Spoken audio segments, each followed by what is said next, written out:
안녕하십니까. 지저스 메디컬 센터 조형훈 원장입니다. 우리의 구원의 여정은 어떻습니까? 우리의 구원은 매우 심각한 그런 문제에 부딪혀 있습니다. 그래서 이번 시간은 구원을 위한 절대적인 요소라는 제목으로 온전한 구원을 위한 방안에 대해서 숙고해보는 시간을 갖고자 합니다. 자, 저는 언제나 늘 말씀드리지만 하나님을 창조주와 통치자이신 하나님으로 먼저 이렇게 정해놓고 그러한 증거를 통해서 신앙의 문제를 풀어가고 있습니다. 그래서 오늘도 창세기 1장 1절 하나님께서는 천지를 창조하셨습니다. 자, 하나님은 우리의 창조주와 통치자이십니다. 그래서 제가 지난번에 말씀드렸지만 왜 저는 하나님을 창조주와 통치자로 언급을 하는가 하는 그것에 있어서는 매우 중요한 개념인데 가장 기본적인 사실이기 때문에 그렇습니다. 자, 그래서 제가 말씀을 드렸던 것은 창조주 하나님은 제작자, 피조물인 우리들은 제작물, 이렇게 이해를 하면 하나님과 우리 사이에 당연히 마땅히 이야기해야 될 부분들을 우리가 놓치지 않고 그나마 이야기할 수 있을 것 같다라는 것을 말씀드렸습니다. 자, 그러니까 하나님은 이러한 시계인 저를 만들었습니다. 자, 이렇게 될 때 이 제작물은 제작물 나름대로의 여러 가지 여건과 상황과 여러 가지 문제가 있을 수 있겠지만 제작자와 제작물의 관계 속에서는 제작물은 자기가 의견을 가질 수 있는 것이 아무것도 없다는 것이에요. 또한 그보다 더 앞서서 제작물은 언제나 해야 될 일은 무언가 제작자가 나를 만들었다는 것을 언제나 잊지 말아야 합니다. 아멘. 네. 자, 그러니까 가장 기본적인 사실은 하나님은 나의 창조주시고 나를 만들었다는 거예요. 그러니까 우리가 잊지 말아야 될 것은 죄를 짓지 말아야 된다, 어떤 신앙생활을 열심히 해야 된다 하는 게 중요한 게 아니에요. 먼저 시계인 나를 하나님이 만들었다는 것을 내가 잊어버리면 안 된다는 거예요. 그분이 나를 만들었다는 거예요. 이 만들었다는 이 사실은 하나님과 나 사이에 그 어떤 문제보다 가장 중요한 것이며 인간이 죽을 때까지 잊지 말아야 될 문제라는 것입니다. 아멘. 네. 여러분이 누군가를, 참 우리가 그런 이해가 적절하지 않지만 무엇을 만들었다고 생각해 보세요. 그런데 내 손에 의해서 만들어졌는데 그것을 부인해버리고 자기 나름대로 주장을 해보세요. 그게 아무리 옳다 그래도 그것은 잘못됐다는 거예요. 자, 그래서 지금 이러한 가운데서 뭐가 등장하느냐? 윤리적인 문제가 등장한다는 거예요. 매우 중요하죠? 자, 우리 기독교인들에게 윤리가 그렇게 중요할까요? 중고등학교 다닐 때 배우는 그런 윤리처럼 우리가 생각할 수 있어요. 다시 말씀드립니다. 우리 구원의 가장 핵심은 윤리라는 거예요. 우리 구원의 가장 핵심은 예수 그리스도의 십자가가 아니고 하나님 앞에 피조물로서 내가 어떻게 윤리적 도리를 다하는가. 아멘. 네. 이게 구원의 핵심이라는 거예요. 여러분, 이런 말씀을 드릴 때 조금 흔들릴 거예요. 왜? 우리가 지금까지 신앙을 쌓아왔던, 예수의 보혈이면 무엇이든지 다 될 것처럼 이야기했던 그것이 바로 그러한 신학적 관점이 중세시대의 신학적 관점이라는 거예요. 우리는 죄를 사함받는 이러한 문제는 부차적인 문제예요. 예수 그리스도를 통해서 우리가 다시 거듭나고 죄 사함받는 이런 문제는 아주 2순위에 불과한 거예요. 가장 1순위가 뭔가? 나를 만드신 그 하나님 앞에서 내가 어떤 태도를 가져야 할 것인가 하는 것은 피조물인 우리는 태어나서 죽을 때까지 잊지 말고 그 문제를 엄숙하게 다뤄야 된다는 내용입니다. 아멘. 네. 그러니까 우리의 구원의 문제는 하나님은 창조주시요 통치자이시고 나를 만드셔서 나는 피조물로서 그분의 그 계획대로 내가 살아가야 됩니다. 그리고 이러한 사실을 절대적으로 잊어버리면 안 되고 나는 끊임없이 그 어떤 사실보다 이 사실을 나는 명심하고 이것을 유지해야 됩니다 하는 이 윤리적 차원, 이 윤리적 문제를 우리가 이걸 잘 다루어 나갈 때 우리는 구원을 받는다. 앞으로 이야기할 내용이지만 이것이 안 된 상태 속에서 예수의 보혈 10,000번, 억만 번 외쳐도 구원의 확신이 있어도 구원 못 받습니다. 이것이 가장 우선이고 이것이 안 되어서 예수 그리스도를 보내셨고 그 예수 그리스도를 통해서 우리가 저질러 오는 문제를 해결해 주시는 것이 예수의 십자가인데 그것이 전부인 양 오도하고 그것이 전부인 양 설명했을 때 오늘 우리의 신학과 우리의 신앙은 얼마나 지금 저조한 상태에 있는가 하는 것을 우리가 살펴봐야 합니다. 아멘. 네. 자, 그래서 내용은 창조주 하나님을 하나님으로 인정하는 것. 나를 만드신 그 하나님. 내 형편이 어떻고 내가 얼마나 잘났는지 몰라도 우리는 죽어도 그 하나님을 잊어서는 안 된다. 언제나 그 하나님을 나 머리 위에 놓고 그분을 모시고 그분을 섬기는 이 태도 자체를 우리는 죽을 때까지 유지해야 한다.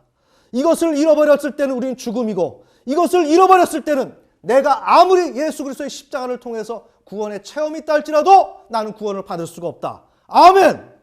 네. 자, 이것을 명심한 다음에 그래서 하나님께서는 창세기 22장 17절에 인간의 가장 중요한 책무를 무엇으로 들었는가? 하나님을 향한 절대 복종이죠. 동산 중앙에 있는 선악을 알게 하는 나무의 실과를 먹지 말라. 어떤 의견이 없습니다. 그냥 단순합니다. 먹지 말라. 그럼 뭐예요? 하나님 명령에 하나님을 하나님으로 너는 나를 인정하는가 하는 문제예요. 자, 이것이 가장 중요한 문제라는 겁니다. 자, 우리의 구원의 문제는 뭐라고요? 예수 그리스도의 십자가가 아니라고요. 하나님을 하나님으로 내가 여길 수 있는 그런 태도와 그러한 자세가 내게 견지되어 있을 때 나는 구원을 받을 수가 있는 것이고 하나님께서 구원의 역사를 펼쳐나가시는 그러한 전체적인 맥락은 무엇인가? 하나님을 향한 절대 복종을 어떻게 이룰 것인가 하는 문제예요. 그것이 바로 하나님이 제일 중요하게 다루시는 이 개념이 바로 절대 복종이요. 이러한 사실이 창세기 15장 6절에서 아브라함에게 칭의를 줬단 말이에요. 너무나 놀랍죠? 너는 옳다라는 거예요. 그때 아브라함에게 죄를 사했나요? 아니에요. 하나님께서 우리를 의롭다고 하신 것은 하나님을 하나님답게 여기고 그분을 하나님으로서 우리가 존중하고 경외할 때 우리가 의로움을 받을 수가 있는 내용입니다. 아멘. 네. 그런데 지금 우리 어떻습니까? 죄사함 회개를 해야 내가 십자가를 통해서 내가 의로워진다라고 하는 이 개념에 묶여 있단 말이에요. 그건 조금 이따 말씀드리겠지만 이건 하나의 부분이에요. 가장 믿음에 대한 전형, 바울이 말했지만 로마서 4장에서 아브라함의 예를 들면서 이야기를 했을 때 아브라함이 죄를 회개했나요? 아니에요. 저 무뼈를 바라보라. 너에게 자손을 저와 같이 줄 거야. 불가능한 현실 가운데서 정말 가능하게 하는 하나님, 하나님을 하나님 되심으로 아브라함이 믿었을 때 그 하나님으로 모셔드렸을 때 너는 과연 의롭다. 아멘. 네. 뭘까요? 구원의 조건은 뭘까요? 예수 그리스도의 십자가인가요? 아닙니다. 그것은 더욱더 이것보다 더 크게 포괄하는 그 개념은 하나님을 하나님으로 인정을 어떻게 하느냐 하는 사람이 구원을 받을 수 있는 것이요. 그것이 바로 구원의 조건이라는 내용입니다. 자, 그래서 하나님께서는 아브라함에게 창세기 22장에서 이삭을 번제로 드려라 시험을 하셨어요. 그런데 드린 바와 마찬가지로 드린 것처럼 된 그런 순종의 역사가 있었습니다. 이때 아브라함이 한 것이 무엇인가? 정말 하나님을 하나님으로 경외했어요. 히브리서에서 해석은 뭐예요? 아브라함은 이삭을 죽여도 다시 살아날 것이다. 왜? 이삭을 통해서 또 자손이 나와야 되기 때문에 아무리 죽여도 거기서 나올 수밖에 없다. 뭐예요? 창조주 하나님을 믿었단 말이에요. 하나님을 하나님으로 인정했단 말이에요. 오늘 우리에게 신앙에 있어서 하나님을 하나님으로 인정하는 능력이 오늘 우리에게 얼마나 있느냐? 아멘! 네. 이 사실을 우리가 좀 체크를 해야 됩니다. 바로 이것이 칭의, 이를 받을 수 있는 조건이요. 구원의 조건이라는 거예요. 그래서 계시록 2장 23절 하나님은 사람의 속 중심, 마음에서 속임없이 하나님을 경외하고 있는지를 살펴보신다는 거예요. 그렇지 않다면 하나님께서 구원을 시키지 않는다는 내용을 얘기하는 거예요. 또한 계시록 3장 2절 행위로 마음속에서 하나님을 경외하고 있다면 그것을 행위를 통해서 보여주어서 인정을 받을 수 있어야 된다. 이것을 완전하게. 자, 이렇게 말씀드리면 여러분들이 지금까지 갖고 계시는 구원의 논리가 전혀 맞지가 않을 거예요.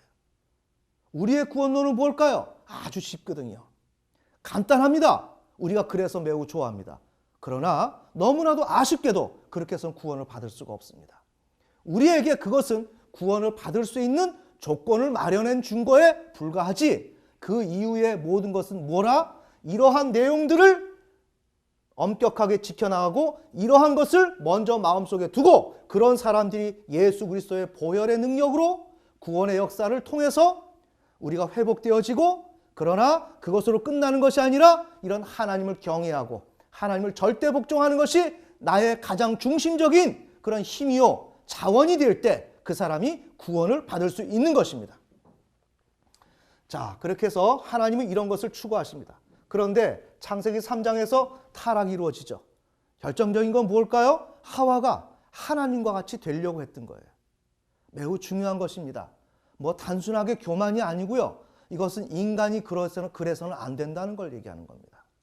아무런 힘도 없고 흙에서 나온 우리들이 기껏 만들어 놓고 나니까 만든 자와 대등하고 만든 자를 이겨먹으려고 하는 거예요. 이해가 되시나요? 이것이 타락의 원인이고 이것이 하나님께서 분노하시는 것이고 실망하시는 것이고, 우리의 구원은 뭐다? 제정신을 차리는 것이 구원이다. 내가 하나님을 향해서 피조물이고 하나님을 향해서 마땅히 이렇게 해야 된다라는 이 의식을 가지고 있는 것이 구원을 받을 수 있는 조건이다. 아멘.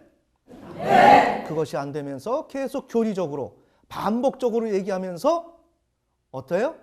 이런 신앙을 공학적으로 접근해 들어가면 안 된다고요.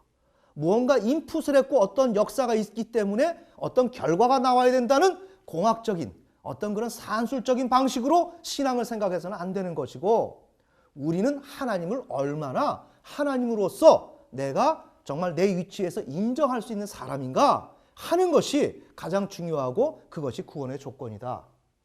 자, 그런데 이렇게 타락을 했을 때 하나님께서 원시 복음을 우리에게 주십니다. 뭔가 후손, 여자의 후손을 통해서 우리에게 예수님을 통해서 우리의 죄 문제를 해결하시고 구원의 역사를 펼쳐나간다는 거예요. 그때 우리는 이 사실을 복음이라고 그래요. 그러면 우리는 이 복음을 왜 복음이라고 할까? 우리가 생각을 해봐야 돼요. 우리에게 무엇이 복음인가? 우리에게 복음이라고 하는 것은 꼭 어린아이들이 내일이 이제 어떤 공휴일입니다. 그러면 아이들은 어떻습니까? 아이고 좋다 그래요. 자기가 공부를 더 해야 되는 것이 필요한 것인데 자기에게 필요한 것은 공부예요. 수고하는 거예요. 그렇지만 아이들은 어때요? 노는 게 중요해요. 바로 이것이 우리 한국 기독교인들이란 말이에요. 우리에게 복음은 뭔가? 내가 노력하지 않고 마땅히 해야 될 것을 안 하게 되었다라는 것이 복음이에요. 놀랍죠? 놀라운 것입니다. 예수 그리스도를 통해서 내가 해야 될 것을 다 그분께서 해주셨고 그것도 그냥 마음으로 받아들이고 마음으로 믿고 입으로 시인하면 되는 거예요. 네? 그러면 나 구원받는 거예요. 이것처럼 얼마나 쉬운 게 있어요? 네? 이것보다 쉬운 게 어디 있습니까? 바로 그러기 때문에 우리는 복음이라 그러는 거예요. 그게 아니고 복음이라고 하는 것은 그런 것을 포함해서 이제 살아계신 하나님, 생명 되신 하나님을 내가 이제 그분을 떠나지 아니하고 그분을 섬기게 되었다. 이제는 그분을 따라갈 수 있게 되었다. 이제는 그분을 경외할 수 있게 되었다. 이제는 아담의 전처를 밟지 아니하고 내가 온전한 인간으로 살아갈 수 있게 되었다. 이게 복음이단 말이에요. 아멘. 네. 그런데 우리는 하나님을 경외해야 되고 이런 복잡하고 힘든 거 다 싫고 내가 저질러 놓은 죄, 이 문제를 손 하나 안 대고 코 푸는 식으로 주어진 거 그냥 마음으로 믿으면 된다라고 얘기하니까 그걸 얼렁뚱땅 받아서 그러면 되는가 싶어서 그렇게 믿는 거예요. 그래서 우리에게 복음이에요. 복음은 그것이 아닙니다. 하나님을 정말 내가 나의 젖줄은 하나님인데 그 하나님을 내가 경외할 수 있게 되었으니 나는 이것이 나에게 이것보다 더 기쁜 소식이 어디 있겠어요. 바로 그래서 복음인 것입니다. 그러니 그 복음을 위해서는 무엇을 해야 돼요? 바울처럼 수고를 해야 된다는 것입니다. 죽기까지 죄와 싸워야 된다는 것입니다. 아멘. 그러나 우리에게 복음의 인식은 뭐예요? 손 안 대고 코 푸는 것이기 때문에 그것은 싫은 거예요. 순종하라 그러면 율법이라 그리고 율법주의라 그러면서 그냥 처음부터 끝까지 배격을 하는 것입니다. 자, 이렇게 우리의 인식은 그런 가운데서 하나님은 여전히 구원의 역사를 펼쳐 나가셨습니다. 그래서 무엇을 하셨는가? 하나님은 인간의 무례함을 관개치 아니하시고 하나님 나름대로 그분의 우리를 창조하신 입장에서 도리를 다하신 것입니다. 그러시면서 또한 일방적으로 자신을 희생하고 또 우리가 죄를 저질러 놓은 이 문제를 두 가지 문제, 죄의 문제, 하나님과 피조물 사이의 위계 문제, 이런 두 가지 문제를 하나님께서 숙제를 푸시기를 원하셔서 당신 스스로가 희생당하시면서 이 문제를 풀어나가셨습니다. 그래서 예수 그리스도를 보냈고, 그래서 보냈지만 이 땅에서는 예수님을 생각지 않았고 하나님의 아들로 인정하지 않았습니다. 그런 가운데서 예수님은 십자가에서 죽었습니다. 자, 이렇게 될 때 하나님의 구원 역사는 우리도 모르는 사이에 이렇게 진행이 된 것입니다. 그때 하나님은 무엇을 하셨는가? 창조주 피조물 위계를 회복하셨고, 그 다음에 죄의 문제, 이 두 가지 문제를 해결하시려고 예수 그리스도를 통해서 문제를 풀어나가시는 과정이었고, 우리는 예수 그리스도가 정말 하나님의 아들인지도 모르고 예수님을 십자가에 못 박아 죽였고, 자, 그렇게 됐는데 십자가에 못 박아서 죽였는데 그거 죽인 다음에 이들이 생각한 것은 뭐라고 생각했어요? 그렇지, 예수님은 하나님의 아들이 아니야, 이렇게 판단을 내렸다는 내용이에요. 무엇에 근거해서? 신명기 21장 23절의 말씀에 근거해서 나무에 달린 자는 하나님께 저주를 받았음이니라. 이 말씀 속에서, 이 말씀을 토대로 예수님이 나무에 달려 돌아가셨기 때문에 분명히 저자는 하나님이 될 수가 없어, 저주를 받은 것이야, 이렇게 생각을 했다는 거죠. 자, 그런데 예수님이 부활했어요. 부활하시고 나니까 어떤 일이 생겼습니까? 그렇다면 죄가 없으신 분인데, 그렇다면 이분이 하나님의 아들과 구원자가 된다는 말인가? 이제는 다시 문제가 제기된 거죠. 이렇게 될 때 로마서 1장 3절에 어떻게 됐어요? 예수님이 하나님의 아들로 인정받았다라고 얘기가 나오는 거죠. 하나님의 아들로 인정받은 것입니다. 그래서 예수님의 죽음에 대한 의미를 다시 정리를 해야 될 상황이에요. 그러면 왜 하나님의 아들이 십자가상에서 죽어야 되는가 하는 문제가 나온 거죠. 여기서 다시 한번 십자가의 죽으심을 재확인합니다. 그것이 바로 마태복음 20장 23절, 예수님은 많은 사람의 대속물이 되기 위해 이 세상에 오셨다라고 공생의 기간 동안 누누이 말씀하셨단 말이에요. 이것이 뒤늦게 깨달아진 거예요. 아하, 하나님의 아들이 우리의 죄를 위해서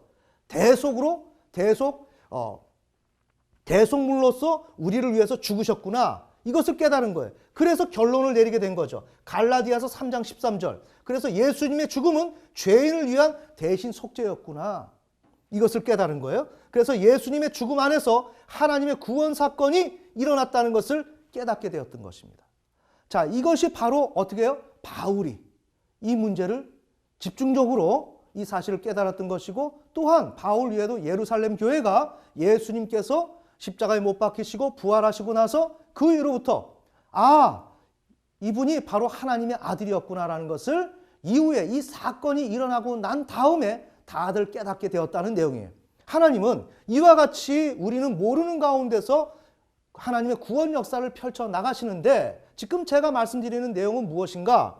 우리는 이것을 대신 속죄 이 사실만을 십자가상에서 생각한다는 내용이에요.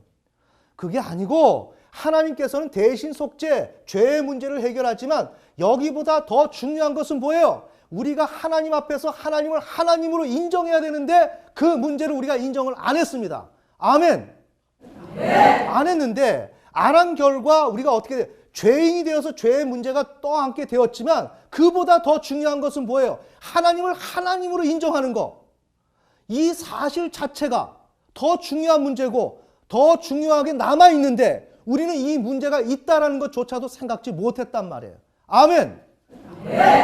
자, 이 문제를 어떻게 로마서 1장 17절에서 바울이 얘기하는 거예요.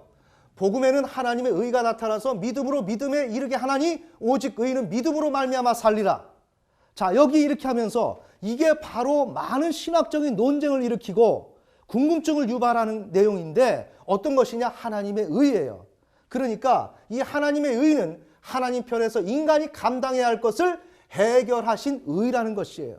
그러면 하나님께서 어떤 것을 해결하셨느냐 하는 것이 중요한 주제로 나오게 되어 있습니다. 그것을 종교개혁 때 루터는 뭐라고 했어요? 대신 속죄를 하신 그 하나님의 의로, 대신 속죄를 하신 것을 하나님의 의로 봤다는 내용이에요. 이해가 되시죠? 그러나 그것은 부분에 불과하단 말이에요. 하나님께서는 대신 속죄만을 하는 게 아니라 하나님을 하나님으로서 섬기는 가장 기초적인 창조주와 피조물 사이의 그 위계. 다시 돌아갑시다. 아브라함에게 왜 의를 주었나요? 어떤 근거로 너는 의롭다라고 줬나요? 하나님을 하나님으로 인정하니까. 아멘. 근데 루터는 어떻게 했습니까? 루터는 대신 속죄, 십자가상에서 법정적인 차원에서 죄를 해결받는 거, 이 자체, 그래서 의로워지는 의의를 생각했단 말이에요. 그래서 우리는 의인이 된다 그랬단 말이에요. 이해가 되시나요? 그러나 그 성경이 그 전체를 얘기하는 것이 아닙니다.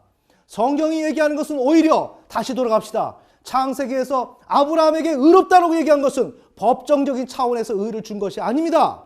이것은 하나님과 관계적 차원에서 피조물이 하나님을 마땅히 하나님을 창조주로 여기고 그것을 알아보게 될 때 그때 그 사람은 의로운 사람이 된다는 것을 하나님께서 말씀하신 것입니다. 아멘.